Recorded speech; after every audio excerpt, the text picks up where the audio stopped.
Assalamualaikum warahmatullahi wabarakatuh. Rahayu, rahayu, rahayu. Alhamdulillah para pemirsa dan juga para pemerhati dari channel Paduan Gaul yang Budiman, dimanapun Anda berada, baik di Nusantara ataupun yang sedang di luar negeri. Semoga tetap diberikan kesehatan, keberkahan, dan juga mendapat daripada sedikit pencerahan yang nantinya pun akan mendorong adanya sebuah kepahaman yang benar. Dan terima kasih banyak atas setiap ucapan, dukungan, ataupun support, baik itu yang diucapkan melalui kontak tim channel Paduan Gaul maupun secara nyata di komentar. Terima kasih banyak atas segala dukungannya. Semoga hal itu nantinya akan menjadi amal baik para pemirsa dan juga akan kembali baik dirasakan para pemirsa semuanya, dan lebih-lebih pun akan mendorong adanya dampak positif. Dan juga bagi pemirsa yang saat ini sedang sakit ataupun yang sedang mengalami banyak pergejolakan masalah di dalam kehidupannya, semoga saja dibukakan nantinya solusi yang terbaik, di mana solusi itu bukan hanya sekedar selesai, namun ada hal yang memang akan mendorong para pemirsanya nanti untuk menjalankan solusinya secara berkesinambungan, dan efek baiknya nanti pun jangka panjang. Itu yang mungkin bisa kami sampaikan.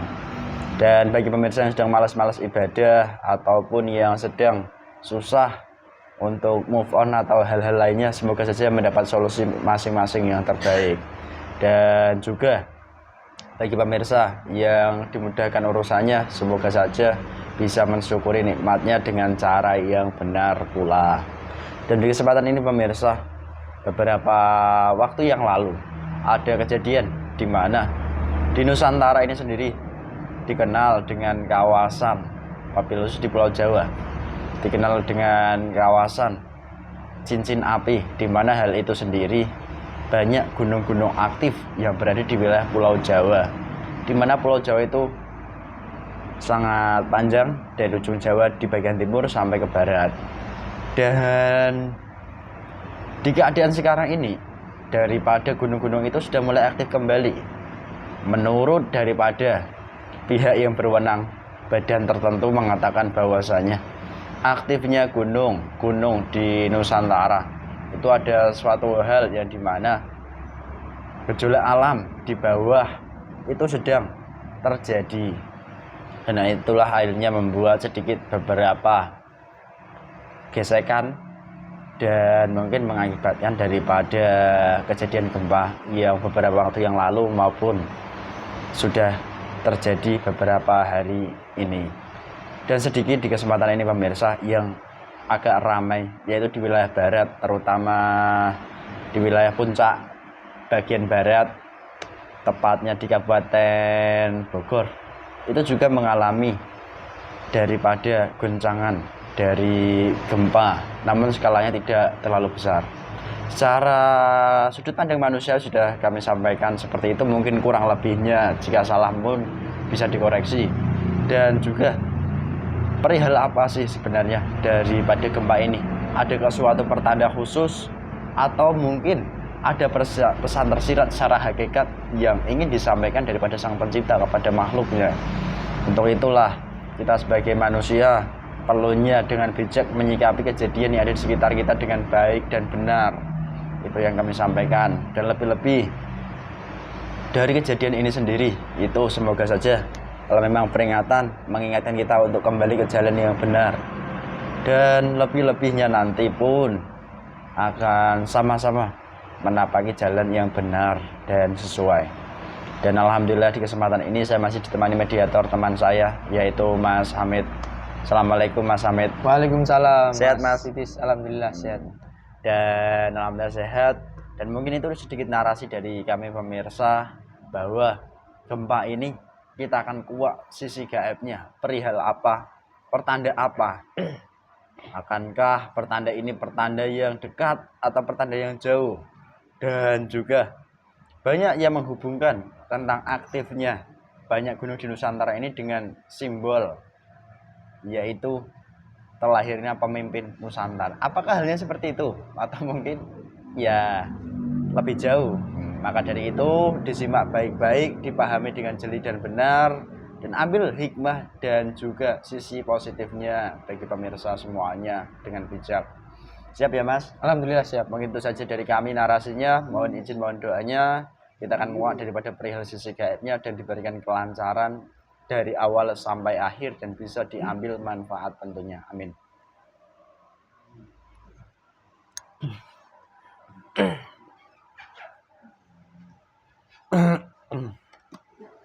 Bismillahirrahmanirrahim. Keluar masuknya gaib otomatis tidak akan berdampak apapun ke dalam tubuh mediator ini. Gaib yang masuk dalam tubuh mediator ini otomatis gaib yang benar-benar asli yang saya maksud. Penyusup, penipu otomatis akan hancur, meledak, terlempar. Sallallahu alaihi Muhammad, power aktif memberikan pin. Sallallahu doakan semua jenis negatifnya yang selama ini mengganggu dari unsur manapun terikat terkunci. Sallallahu alaihi Muhammad, sallallahu alaihi Muhammad.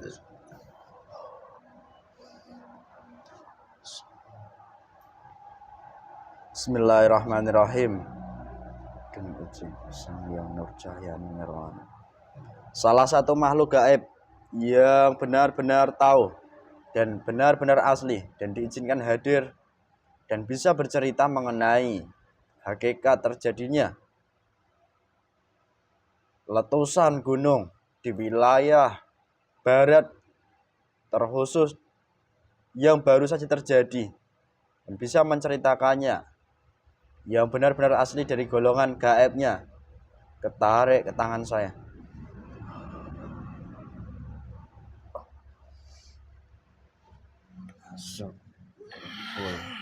Kuasa itu mediator ini penyusup penipu langsung hancur meledak. Allah sallallahu alaihi Muhammad.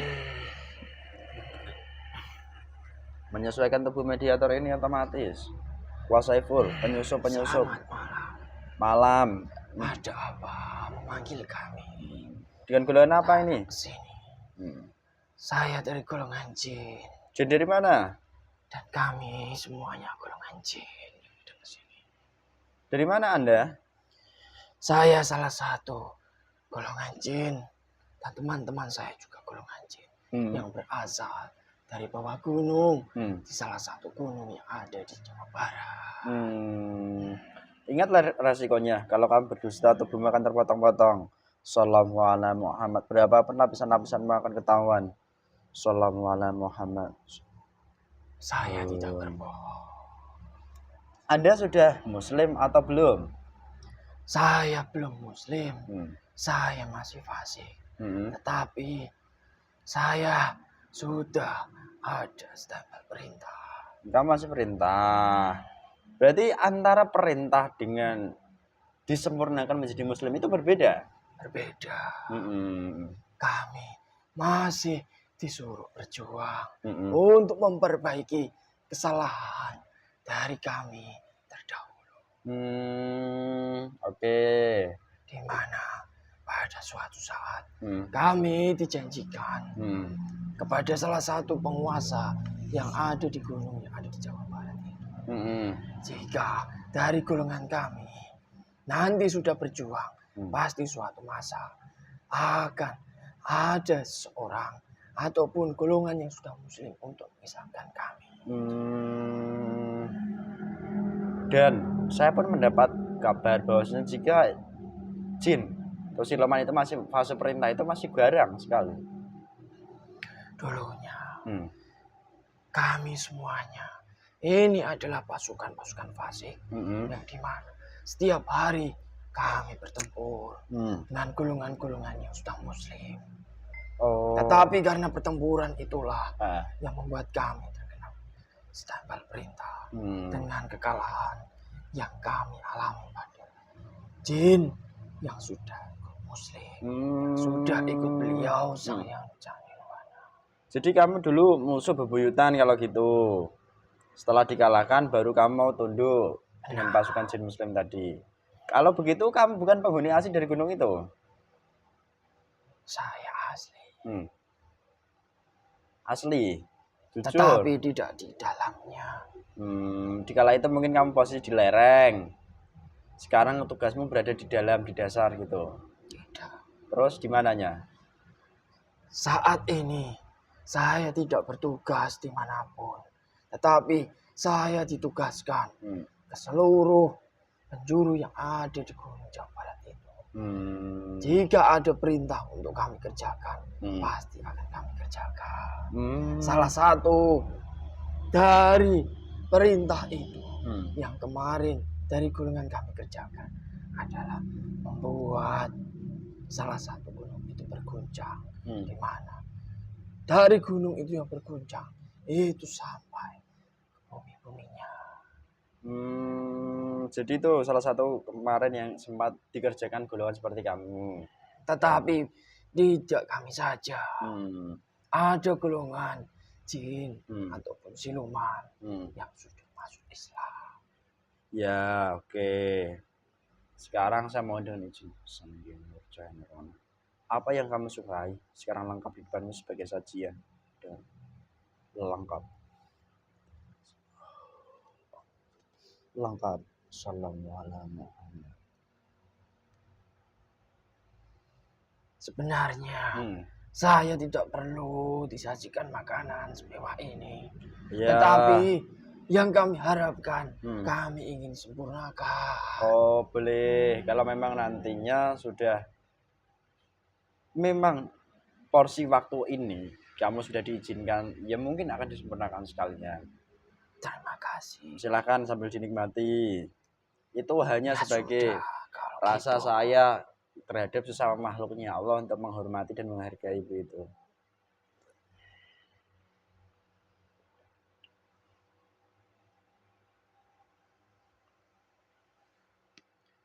Sudah, ini saja saya nikmati dulu. Ya, kamu berkenan dimuslimkan lebih dahulu kalau begitu. Terserah kamu saja. Silakan dari pasukanmu diajak semua. Perintah itu sangat jelas. Dikumpulkan sekarang ini, nanti kita akan berdialog. Hanya di sini saja. Ya di sana. Otomatis langsung masuk dalam tubuh mediator. Assalamualaikum Muhammad. Assalamualaikum Muhammad. Menyesuaikan dengan tubuh mediator, penyusup langsung hancur meledak. Assalamualaikum Muhammad. Sudah. Ikuti apa yang saya ucapkan kalau begitu. Bismillahirrahmanirrahim. Bismillahirrahmanirrahim. Asyhadu Allah ilaha illallah wa asyhadu anna Muhammadar Rasulullah. Astagfirullah Rabbi min kulli dhanbin wa atubu ilaihi. Sallallahu ala Muhammad. Sallallahu ala Muhammad. Dengan izin Sang Yang Nurjaya Nakuna Lafu Aiman Islam Al-Qidam dan seluruh pasukan Allah. Perintah itu langsung menjadi sempurna setelah dilakukan semuanya. Jika berdusta, perak-perak, berkhianat, murtad, meledak, terlempar seluruhnya. Semua syariat saya mohon dan seluruh acara ibadahnya dengan izin semuanya masuk. Amalnya dari beliau Sang Yang Nurjaya semuanya lengkap otomatis masuk di dalam seluruh pasukan Allah. Kembali ke wujudmu menjadi sangat sempurna seluruh pirantinya. Allah. Sallallahu Muhammad.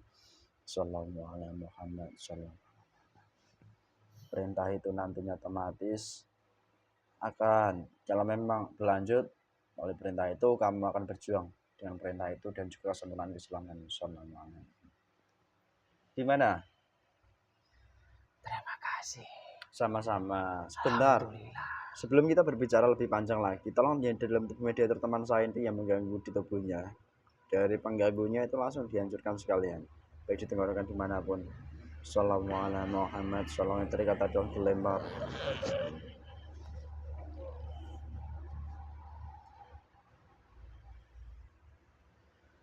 Sudah. Oke. Begini Mbah, Anda sudah Islam, sudah Anda rasakan. Saya ingin tahu, jawab dengan jujur. Tahu kan resikonya kalau berdusta? Saya mengetahuinya. Keadaan sekarang ini memang banyak sekali gunung-gunung di Pulau Jawa terkhususnya dan di seluruh Nusantara itu beberapanya aktif. Hampir bersamaan waktu. Dan terkhusus kemarin di wilayah kabupaten di barat sana, itu terjadi daripada guncangan gempa yang dimana hal itu sendiri diawali dari letusan sebuah gunung. Kalau boleh saya tahu dan diizinkan diceritakan hakikatnya itu seperti apa dan mengapa sampai terjadi, adakah mungkin tertanda khusus bagi umat manusia atau hal apa? Tolong disampaikan dengan jujur. Itu adalah salah satu hadiah kasih sayang Allah Subhanahu wa Ta'ala yang ingin diberikan kepada umatnya yang ada di Nusantara ini. Itu adalah salah satu peringatan di mana itu termasuk hanya peringatan kecil saja. Nanti saya tidak bisa menyebutkan bulannya apa dan tanggalnya apa. Saya pun juga tidak ada koridor untuk menyebutkan. Tetapi nanti jika di masa-masa kemarin peringatan itu tidak digubris manusia-manusia yang ada di sana ataupun manusia-manusia yang mengalami peringatan seperti itu, akan ada terjadi hal, bukan hanya itu saja, tetapi jika gunung itu kemarin hanya erupsi sedikit, yang akan datang jika peringatannya kemarin tidak digubris itu akan meledak besar. Bumi yang kemarin berguncang sedikit hanya dengan hitungan menit saja, jika peringatan itu tidak digubris juga, yang akan datang bumi itu juga akan berguncang lebih besar, bahkan bisa membelah dari suatu tempat yang diberikan peringatan itu. Semuanya itu adalah hadiah kasih sayang yang diberikan Allah pada umatnya. Jadi begitu. Tetapi yang saya lihat dengan peringatan-peringatan itu, manusia hanya sedikit saja yang mengingat Allah Subhanahu wa Ta'ala. Kemudian ingatan mereka itu hilang dengan sekejap, hilang dengan kesenangan yang ada di depan mereka. Dan peringatan-peringatan itu terjadi, saya menyebutnya tidak semuanya di seluruh Nusantara. Tetapi terkhusus untuk saat-saat ini, Allah memberikan hadiah kasih sayang kepada daerah-daerah yang dimana daerah itu sudah banyak kemaksiatan. Entah itu kemaksiatan dengan apa yang dia baca, tetapi yang dia baca itu ternyata tidak ada sambungannya. Bahkan tercipta dari golongan-golongan iblis yang bisa membuat seluruh daerahnya itu gelap gulita.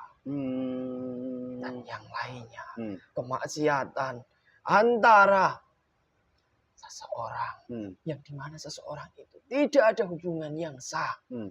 Banyak perzinahan di suatu tempat itu. Mereka menganggap perzinahan itu adalah hal yang lumrah. Pemikiran itulah yang dimanfaatkan dari golongan iblis untuk membuat golongan manusia itu lebih besar lagi, golongan iblis yang dalam tubuhnya. Belum lagi manusia yang menyukai sesama jenis, bahkan di tempat itu yang kamu masuk, daerah yang saya kerjakan tadi, sudah banyak orang yang dengan seenaknya menikah dengan sesama jenis, dan orang-orang sekitarnya itu menganggap hal itu hal lumrah, membenarkan hal tersebut. Itu adalah hal yang sangat dibenci Allah SWT. Maka dari itu Allah memberikan peringatan, hadiah kasih sayang kecil untuk memperingatkan orang-orang tersebut. Belum lagi perjudian. Tempat itu bukan hanya dibuat untuk bermaksiat berzinahan, tetapi perjudian, meminum minuman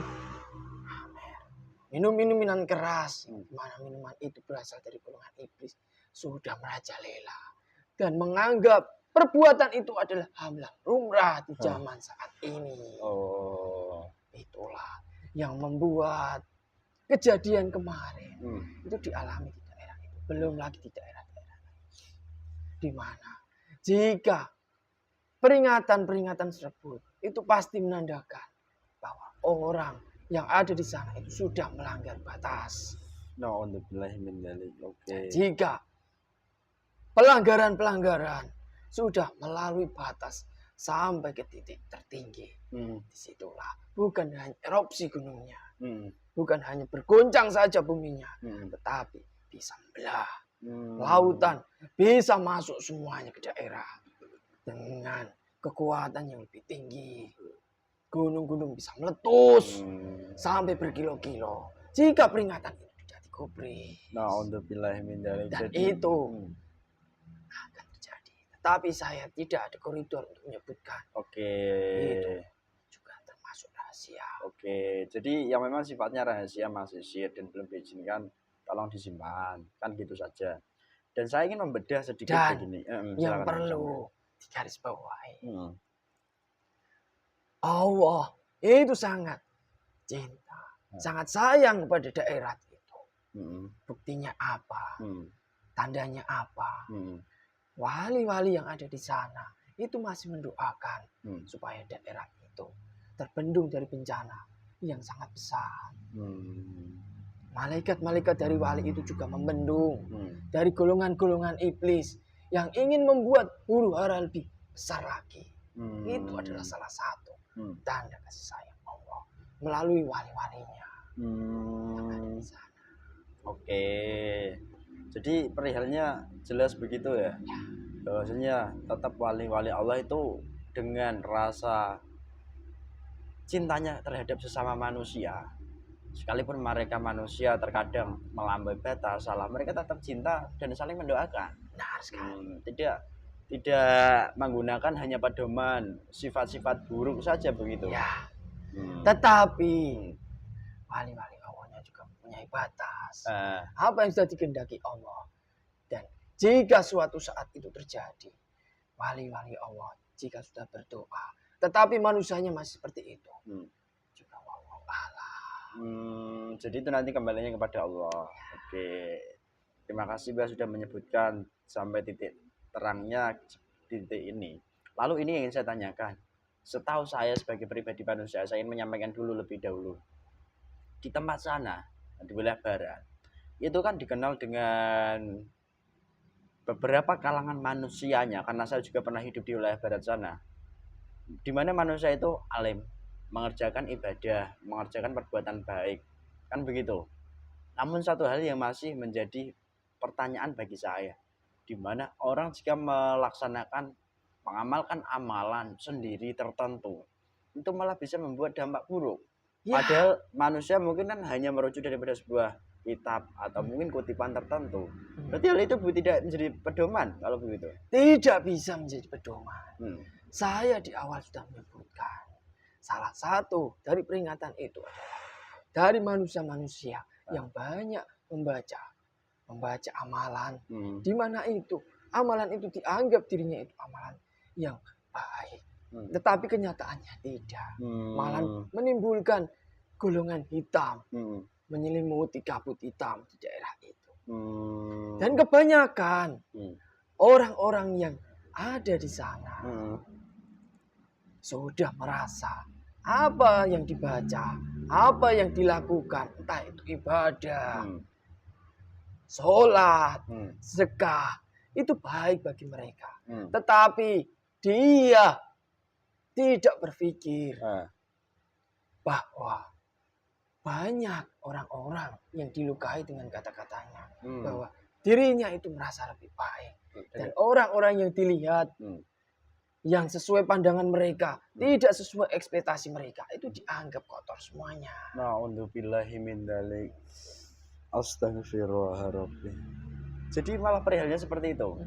Padahal mereka yang ada di sana itu banyak yang menganut budaya sana, menutup seluruh badannya. Tetapi hatinya banyak yang kotor semuanya. Contohnya yang saya sebutkan tadi. Iya. Ya saya paham apa yang Anda sampaikan. Di mana orang di sana tadi saya mengatakan alim. Dari segi pakaian pun tertutup rapat-rapat semuanya. Karena saya pun nggak jauh dahulu kala itu pernah hidup di wilayah sana juga. Lalu satu hal yang ingin saya tanyakan mengenai perihal yang Anda sebutkan tadi, salah satu faktornya lagi, di mana perzinahan. Ini yang agak mungkin menjadi pertanyaan besar bagi saya pribadi. Sebagai pribadi manusia yang pernah hidup di sana kan orang rata mungkin mayoritas mereka melakukan menutup pakaian-pakaian dengan cara seperti ini. Dan kalau perzinahan kan mungkin jelas dia tahu hukum.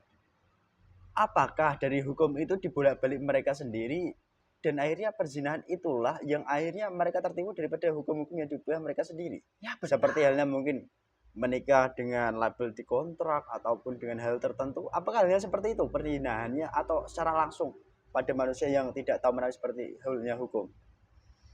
Entah itu hukum yang ada di negara ini ataupun hukum di suatu agamanya.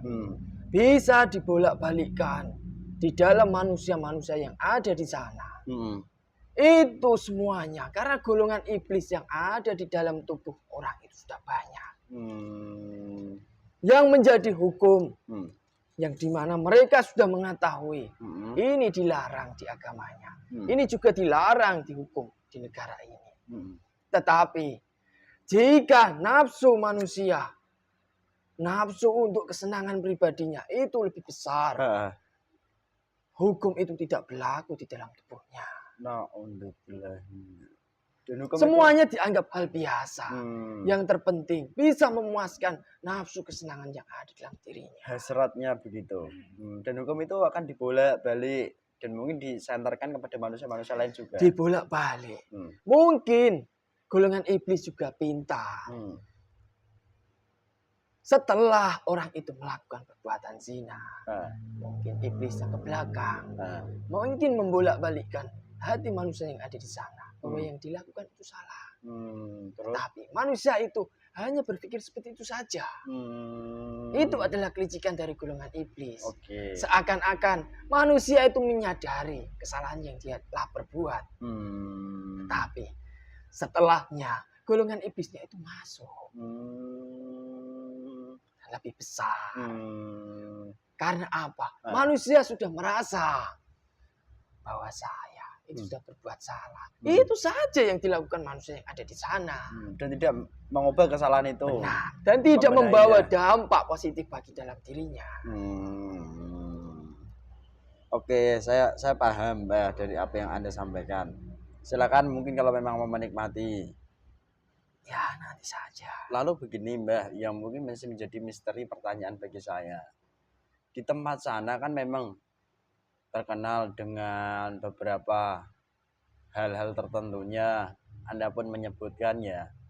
Dan yang ingin saya tanyakan, tatkala orang itu melakukan perbuatan baik, ibadah, dan juga dianggap oleh kalangan manusia alim, berarti belum tentu dia itu alim di dalam tubuhnya yang asli. Ya, belum tentu. Walaupun di dalam diri manusia 100% bahwa mereka menganggap bahwa saya ini sudah alim karena perbuatan saya. Saya sholat, saya juga sedekah, saya juga sudah membaca Al-Quran. Apa yang menjadi perintah di agama mereka sudah saya lakukan. Tetapi di dalam paling dalam di lubuk hatinya, jika tidak ada Allah di dalam hatinya, semuanya palsu. Semuanya bisa dibalikkan dengan mudah golongan iblis. Apalagi jika mereka sudah di dalam hatinya sudah merasa, sudah berbuat baik. Wah, saya lebih dari orang itu. Ataupun melihat orang yang terlihat kumuh, itu sangat rendah di matanya, dalam hatinya. Ya, sama saja. Itu malah lebih buruk dari orang yang dia lihat. Oke. Terus ini juga yang masih menjadi misteri bagi saya. Banyak orang-orang yang di sana yang terlihat alim. Ya, kalau kamu melihat ya, putih semuanya. secara jasmani. Ya. Dilihat manusia lainnya juga putih. Tapi yang saya lihat, saya ini golongan gaib. Sedikit banyaknya apa yang menjadi pemikiran manusia, itu kami bisa melihatnya. Banyak yang seperti itu, tetapi di dalam hatinya kosong, gelap semuanya. Saya tidak mengumbar kejelekan manusia yang ada di sana.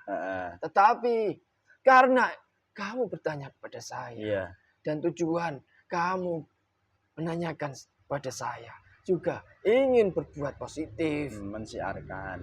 Saya juga tidak apa-apa. Yeah. Dan saya pun menjawab pertanyaan kamu. Itu juga sesuai dengan prosedur kami. Apa yang boleh kami sebutkan, kami sebutkan. Apa yang bisa membuat dampak positif, ya kami sebutkan. Jika tidak boleh, ya tidak saya sebutkan. Ada batasan-batasan dari golongan gaib juga. Tidak semena-mena bisa membicarakan semuanya kepada khalayak umum. Bisa seperti itu.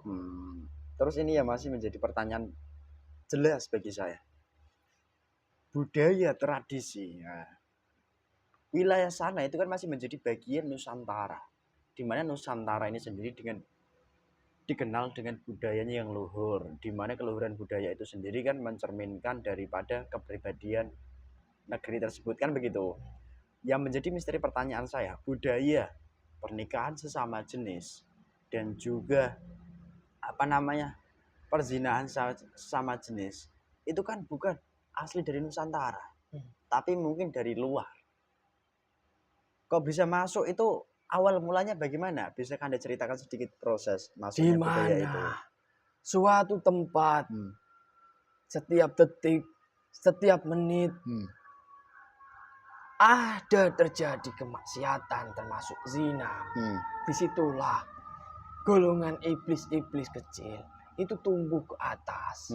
Jika suatu daerah itu sudah selimuti dari golongan iblis, pasti untuk kemungkinan menikah sama jenis, golongan iblis itu mudah untuk mempengaruhi pikiran yang ada di dalam tubuh manusia ataupun di dalam hatinya. Bukan hanya dibisiki saja, tetapi seluruh golongan iblis itu menyatu dengan jasad manusianya, menggerakkan semuanya dan menggerakkan semua orang yang melihat, masuk ke dalam orang yang melihat, seolah-olah yang dilakukan itu benar. Dan jika budaya itu tetap berlangsung sampai suatu saat nanti, berarti golongan-golongan manusia yang ada di sana semuanya itu dikuasai oleh golongan iblis. Na'udzubillahi min dzalik. Oke, terus satu hal Mbah ini. Saya dan budaya itu entah itu yang menikah, entah itu yang menikahkan, entah itu yang melihat ataupun yang mendukung. Semuanya itu sudah termasuk lingkup, sudah ada terkaitannya dengan golongan iblis. Iblis di sana itu sudah kelas tinggi. Untuk membuat orang seperti itu. Oke. Dan begini. Dan tidak menutup kemungkinan semua seluruh negara ini itu bisa dikuasai dengan budaya itu. Dan ini apalagi itu sudah fase akhir zaman. Apa yang dikatakan baginda Rasulullah itu sudah terlihat semuanya. Iya. Oke. Lalu ini yang masih menjadi pertanyaan saya mengenai budaya ini, Mbah. Dari budaya ini sendiri kan berasal dari wilayah mungkin jauh di wilayah barat sana. Berarti iblis itu pun menggunakan perantara jasad manusia mungkin berasal dari barat atau di wilayah tempat tertentu juga. Akhirnya mereka menetap di sana sementara dan membawa budaya itu menyebar. Benar sekali. Dan notabene mereka rata-rata orang-orang, mohon maaf, kaya. Hingga akhirnya setiap lisan atau budaya-budaya tersebut bisa eksis mudah gitu. Dengan kekayaan mereka, dengan kekuasaan mereka, dengan uang mereka, semuanya itu bisa membuat hasutan-hasutan yang bisa dicerna manusia-manusia yang membutuhkan dari uang itu. Padahal kalau dilihat secara nyata itu kan orang-orangnya kan seperti ini, dilihatnya kan alim.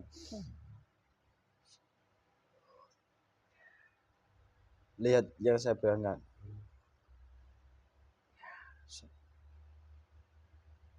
Jelas, Mbah. Sudah saya sebutkan tadi. Itu hanya casing kan begitu. Ya. Oke, terus ini saya agak meluas sedikit pertanyaan saya. Kalau sudah ada peringatan kecil, itu tanda kasih sayang Allah. Manusia tidak menggubrisnya, nanti akan ada peringatan besar. Nah, untuk manusia sendiri, kalau sudah diberikan peringatan besar, nanti kan otomatis kalau dia tidak selamat, pasti kan meninggal. Setelah meninggal, kalau dia masih dalam keadaan berdosa, pasti kan mendapat siksaan. Kan begitu. Lantas, langkah apa sih yang sebenarnya perlu dikerjakan manusia menghadapi keadaan goncangan alam yang dikatakan manusia goncangan alam seperti ini? Yang pertama, apa yang saya sebutkan, kemaksiatan yang saya sebutkan, ataupun kemaksiatan yang lainnya, tinggalkan semuanya. Itu yang pertama. Apa yang wajib dijalankan jika orang itu mempunyai agama, taati semuanya, walaupun susah. Yang namanya orang itu berproses, tetapi harus belajar setiap saat. Jika sudah dilakukan, hati yang ada di dalam, iman yang ada di dalam tubuh manusia itu akan diperbaiki sedikit demi sedikit, sampai orang itu bisa melupakan ataupun bisa meninggalkan apa yang telah dilakukan, kemaksiatan itu. Yang harus dilakukan manusia bukan tidak lain, hanya bertobat. Hanya itu saja. Dan kalau berbicara tobat, Mbah, dan tidak hanya bertobat secara lisan saja, tetapi harus bertobat dengan tata cara yang benar, dengan orang yang benar, yang mana orang itu sambungannya sampai ke sana. Jika hanya bertobat, saya bertobat, mengucapkan istighfar, itu juga tidak bisa. Oh, jadi semuanya sudah diatur, semuanya sudah ada tata caranya. Tinggal manusia itu mau terjun di tata cara yang benar, ataupun terjun di tata cara yang kamu sebutkan tadi, hitam dibungkus dengan putih.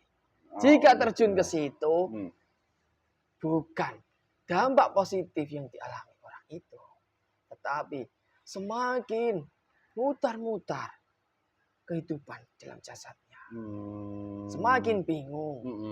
Di mana kebingungan itu, gelisah itu, langsung dimasuk golongan iblis. Kembalilah orang itu pada jalan yang salah.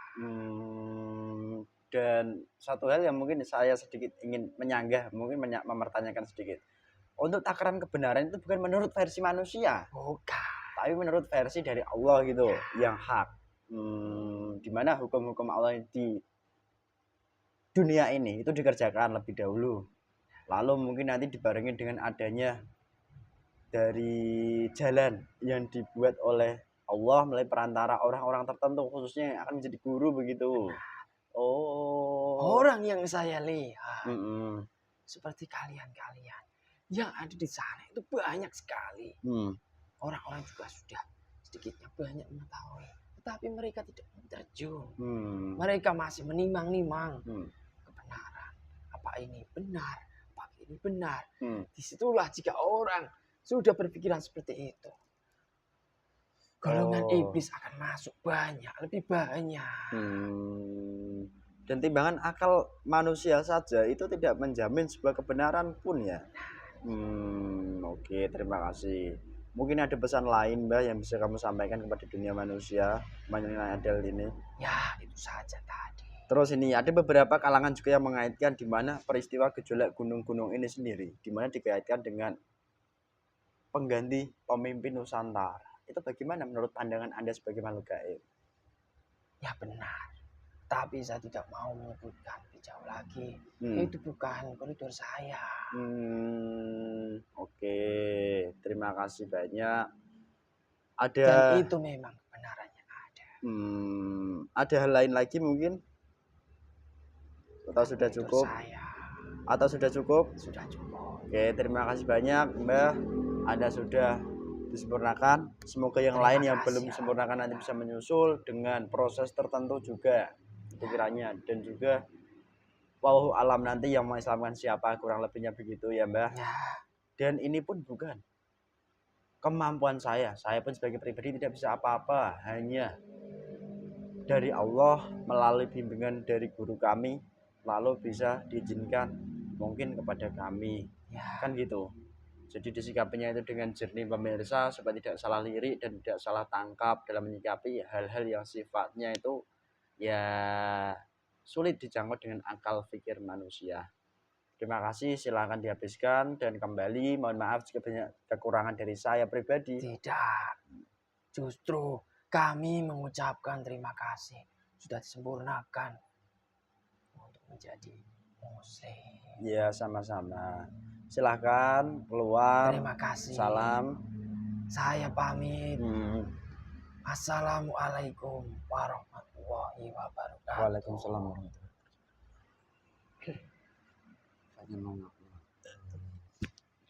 Sehat Mas? Alhamdulillah sehat. Alhamdulillah pemirsa, ternyata mengenai daripada kejadian gejolak gunung yang mengakibatkan erupsi dan juga getaran nyata buminya di wilayah barat sana itu perihalnya seperti itu, di mana tradisi-tradisi yang buruk itu sudah mulai masuk ke ranah wilayah bumi Nusantara, di mana tradisinya pun sudah disampaikan tadi, sudah saya tanyakan, yaitu pernikahan sama jenis.